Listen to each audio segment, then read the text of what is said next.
روزہ اسلام کا بہت اہم رکن ہے۔ احادیث مبارکہ میں روزے کے بہت بڑے فضائل وارد ہوئے ہیں۔ اللہ تعالیٰ کے نزدیک روزہ دار کا بہت بڑا رتبہ ہے۔ جو کوئی رمضان کے روزے نہیں رکھے گا وہ سخت گناہگار ہوگا اور اس کے دین کو نقصان پہنچے گا۔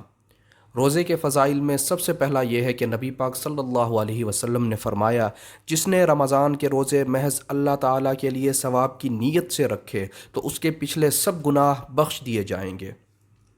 نبی پاک صلی اللہ علیہ وسلم نے پھر فرمایا، روزہ دار کے منہ کی بو اللہ تعالیٰ کے نزدیک مشک کی خوشبو سے زیادہ پیاری ہے۔ روایت ہے، روزہ داروں کے لیے قیامت کے دن عرش کے نیچے دسترخوان چنا جائے گا۔ وہ لوگ اس پر بیٹھ کر کھانا کھائیں گے۔ دوسرے لوگ ابھی حساب میں پھنسے ہوئے ہوں گے۔ اس پر وہ لوگ کہیں گے کہ یہ لوگ کیسے ہیں کہ کھا پی رہے ہیں اور ہم ابھی حساب میں پھنسے ہوئے ہیں۔ ان کو جواب ملے گا کہ یہ لوگ روزہ رکھا کرتے تھے اور تم لوگ روزہ نہیں رکھتے تھے۔ نبی پاک صلی اللہ علیہ وسلم نے پھر فرمایا، روزہ دار کا سونا عبادت اور اس کی خاموشی تسبیح ہے، یعنی روزہ دار اگر خاموش رہے تو اسے تسبیح پڑھنے کا ثواب ملتا ہے اور اس کا عمل بڑھایا جاتا ہے، یعنی اس کے اعمال کا ثواب دوسرے دنوں کی بنسبت بہت زیادہ ہوتا ہے اور اس کی دعا قبول ہوتی ہے اور اس کے گناہ بخش دیے جاتے ہیں۔ حدیث میں ہے، روزہ دوزخ سے بچانے کے لیے ڈھال اور مضبوط قلعہ ہے، یعنی جس طرح انسان ڈھال اور مضبوط قلعے سے پناہ لیتا ہے اور دشمن سے بچتا ہے، اس طرح روزے کے ذریعے دوزخ سے نجات حاصل ہوتی ہے۔ اسی طرح کہ انسان میں گناہوں کی قوت کمزور ہو جاتی ہے اور نیکی کا شوق بڑھ جاتا ہے، پس جب انسان روزے کا اہتمام کرے گا اور روزے کے تمام آداب کا لحاظ رکھے گا تو اس سے گناہ چھوٹ جائیں گے اور دوزخ سے نجات حاصل ہوگی۔ حدیث میں ہے، روزہ ڈھال ہے جب تک روزہ دار اسے جھوٹ اور غیبت کے ذریعے پھاڑ نہ ڈالے۔ مطلب یہ ہے کہ روزہ اس وقت تک ڈھال ہے جب تک روزہ دار اسے گناہوں سے محفوظ رکھے۔ اگر روزہ رکھا مگر اس کے ساتھ جھوٹ، غیبت وغیرہ گناہ بھی کرتا رہا تو اگرچہ فرض ادا ہو جائے گا مگر بہت سخت گناہ ہوگا اور روزہ کی برکت سے محروم رہے گا۔ حدیث میں ہے، روزہ دوزخ سے ڈھال ہے۔ جو شخص روزہ دار ہو اسے چاہیے کہ جاہلانہ حرکت نہ کرے، یعنی لڑائی جھگڑا نہ کرے۔ اگر کوئی اس سے الجھے تو یہ کہہ دے کہ میں روزہ دار ہوں، بری بات کا جواب نہ دے۔ قسم ہے اس ذات کی جس کے قبضہ قدرت میں محمد صلی اللہ علیہ وسلم کی جان ہے، روزہ دار کے منہ کی خوشبو اللہ تعالیٰ کے نزدیک مشک سے زیادہ پسندیدہ ہے۔ مطلب یہ ہے کہ قیامت کے دن اس بو کے بدلے جو روزے کی حالت میں پیدا ہوتی ہے، روزہ دار کے منہ سے مشک سے زیادہ پاکیزہ خوشبو آئے گی جو اللہ تعالیٰ کو پسند ہوگی، اور اس خوشبو کا سبب یہی دنیا میں روزے دار کے منہ کی بو ہے، اسی لیے یہ بھی پسندیدہ ہے۔ رسول اللہ صلی اللہ علیہ وسلم نے فرمایا، تم روزہ رکھو، اسی لیے کہ روزہ دوزخ سے اور زمانے کی مصیبتوں سے بچنے کی ڈھال ہے، یعنی روزے کی برکت سے دوزخ سے اور دیگر دنیاوی مصائب و تکالیف سے نجات ملتی ہے۔ حدیث میں ہے، 3 آدمیوں سے قیامت کے دن کھانے کا حساب نہیں ہوگا، چاہے کچھ بھی کھائیں، بشرط یہ کہ کھانا حلال ہو۔ ایک روزہ دار، دوسرا سحری کھانے والا، تیسرا اسلامی سرحد کی حفاظت کرنے والا مجاہد۔ یعنی ان تینوں کے بارے میں بہت بڑی رعایت معلوم ہوئی کہ ان سے کھانے کا حساب ہی معاف کر دیا گیا۔ لیکن اس رعایت کی بنیاد پر بہت زیادہ لذیذ کھانوں کے اہتمام میں نہیں پڑنا چاہیے۔ بہت زیادہ لذتوں میں مشغول ہونے کی وجہ سے اللہ تعالیٰ کی یاد سے غفلت پیدا ہوتی ہے اور گناہ کی قوت بڑھتی جاتی ہے۔ حدیث میں آیا ہے، جو شخص روزہ دار کو افطار کرائے اس کو روزہ رکھنے کے برابر ثواب ملے گا اور روزہ دار کے ثواب سے کچھ کم نہ ہوگا، اگرچہ کسی معمولی کھانے ہی سے افطار کرائے، چاہے پانی ہی ہو۔ مطلب یہ ہے، روزے دار کا ثواب کم نہ ہوگا بلکہ حق تعالیٰ اپنی رحمت سے اپنی طرف سے روزہ افطار کرانے والے کو روزہ دار کے برابر ثواب عنایت فرمائیں گے۔ حدیث میں ہے، اللہ تعالیٰ نے بنی آدم کی نیکیوں کا ثواب 10 گنا سے 700 گنا تک مقرر کیا۔ اللہ تعالیٰ فرماتے ہیں، سوائے روزے کے کہ وہ صرف میرے لیے ہے اور میں خود اس کا بدلہ دوں گا۔ یعنی روزے دار کے ثواب میں 700 کی حد نہیں، اس سے روزے کے ثواب کا اندازہ کرنا چاہیے کہ جس کا حساب ہی نہیں وہ ثواب کس قدر زیادہ ہوگا، اور پھر یہ کہ خود حق تعالیٰ یہ ثواب مرحمت فرمائیں گے، فرشتوں کے ذریعے اس کا بندوبست نہیں ہوگا۔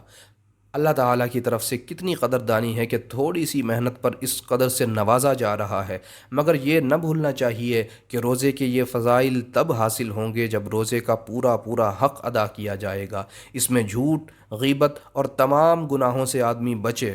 بعض لوگ رمضان المبارک میں نمازیں بھی قضا کرتے ہیں اور بعض فجر کی نماز خاص طور پر قضا کرتے ہیں۔ ایسے لوگوں کو رمضان کی برکات حاصل نہیں ہوگی۔ اس حدیث سے یہ شبہ نہ ہو کہ روزہ نماز سے بھی افضل ہے، اسی لیے کہ نماز کا تمام عبادات سے افضل ہونا دلائل سے ثابت ہے۔ اس حدیث کا مقصد صرف یہ ہے کہ روزے کا ثواب بہت بڑا ثواب ہے۔ اس کے بعد فرمایا، روزہ دار کے لیے دو خوشیاں ہیں، ایک خوشی اسے افطار کے وقت ہوتی ہے اور دوسری قیامت کے دن ہوگی۔ اور پھر فرمایا، جب رمضان المبارک کی پہلی رات ہوتی ہے تو آسمان کے دروازے کھول دیے جاتے ہیں جو رمضان کی آخری رات تک مسلسل کھلے رہتے ہیں، اور جو بھی مسلمان رمضان کی راتوں میں سے کسی رات میں نماز پڑھتا ہے اس کے لیے ہر رکعت کے بدلے 2500 نیکیاں لکھی جاتی ہیں، اور اللہ تعالیٰ اس کے لیے جنت میں سرخ یاقوت کا محل بنا دیتے ہیں جس کے 60,000 دروازے ہوں گے۔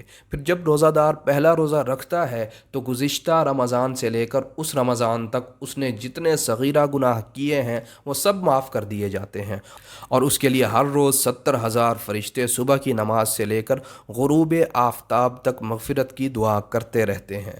اور رمضان کی راتوں میں جو نمازیں پڑھتا ہے ہر رکعت کے بدلے جنت میں اس کو ایسا درخت عطا کیا جاتا ہے جس کے سائے میں 500 برس تک سوار چل سکتا ہے۔ پھر فرمایا، شروع سال سے لے کر آخر تک رمضان کے لیے جنت سجائی جاتی ہے، اور بڑی بڑی آنکھوں والی حوریں شروع سال سے آخر تک رمضان کے روزے داروں کے لیے بناؤ سنگار کرتی ہیں۔ جب رمضان کا مہینہ آتا ہے تو جنت کہتی ہے، اے اللہ، اپنے بندوں کو میرے اندر داخل فرما دیجیے، اور بڑی بڑی آنکھوں والی حوریں کہتی ہیں، اے اللہ، اپنے بندوں میں سے ہمارے لیے خاوند مقرر فرما دیجیے۔ جس شخص نے اس ماہ مبارک میں کسی مسلمان پر تہمت نہ لگائی اور کوئی نشہ آور چیز نہ پی، اللہ تعالیٰ اس کے گناہ مٹا دے گا، اور جس نے اس ماہ میں کسی مسلمان پر تہمت لگائی یا کوئی نشہ آور چیز پی لی، اللہ تعالیٰ اس کی سال بھر کی نیکیوں کو مٹا دے گا، یعنی نیکیوں کی برکتیں مٹا دی جائیں گی، خود نیکیوں کا مٹانا مراد نہیں۔ مطلب یہ ہے کہ بہت بڑا گناہ ہوگا۔ وجہ یہ ہے کہ مقدس ایام میں جس طرح نیکیوں پر ثواب زیادہ ملتا ہے اس طرح برے اعمال کا گناہ بھی زیادہ ہوتا ہے۔ فرمایا، رمضان کے مہینے میں تقوی اختیار کرو، اسی لیے کہ یہ اللہ تعالیٰ کا مہینہ ہے، یعنی اس میں بندوں کو حکم ہوتا ہے کہ اللہ تعالیٰ کی عادت اختیار کریں کہ کھانا پینا چھوڑ دیں، جیسے اللہ تعالیٰ ہمیشہ کھانے پینے سے پاک رہتا ہے۔ اسی لیے اس مہینے کو اللہ تعالیٰ کا مہینہ قرار دیا گیا ہے، ورنہ تمام مہینے اللہ ہی کے ہیں۔ پھر فرمایا، اللہ تعالیٰ نے تمہارے لیے 11 مہینے رکھے ہیں جن میں تم کھاتے پیتے اور لذت اندوز ہوتے ہو، اور اپنے لیے ایک مہینہ مقرر فرمایا ہے، سو ڈرو رمضان کے مہینے سے کہ بے شک وہ اللہ تعالیٰ کا مہینہ ہے، یعنی اس میں اچھی طرح اللہ تعالیٰ کے احکام کی اطاعت کرو اور گناہوں سے بچو۔ اگرچہ احکام کی اطاعت اور نافرمانی سے اجتناب ہر حال میں ضروری ہے، مگر مقدس ایام میں یا مقدس مقامات میں نیکی کرنے اور گناہ سے بچنے کا خاص اہتمام کرنا چاہیے کہ ان مواقع میں نیکی کا ثواب اور گناہوں پر عذاب زیادہ ہو جاتا ہے۔ پھر فرمایا، جب افطار کے لیے کھانا سامنے آئے تو یہ دعا پڑھنی چاہیے، اللہم انی لک صمت وعلی رزقک افطرت۔ پھر فرمایا، جب تم میں سے کوئی افطار کرے تو مناسب ہے کہ کھجور کے ساتھ افطار کرے کہ وہ برکت والی چیز ہے، اگر کھجور نہ ہو تو پانی سے افطار کرے کہ وہ پاک کرنے والی چیز ہے۔ پھر فرمایا، جس نے 40 دن مسلسل صرف اللہ تعالیٰ کی رضا کے لیے روزے رکھے، اللہ تعالیٰ اس کی ہر دعا قبول فرمائیں گے۔ مطلب یہ ہے کہ روزہ رکھنے میں سوائے اللہ کی رضا کے اور کوئی غرض نہ ہو تو یہ شخص ایسا مقبول ہو جاتا ہے کہ اس کی ہر وہ دعا جو اللہ تعالیٰ کے نزدیک اس کے لیے بہتر ہوگی ضرور قبول ہوگی۔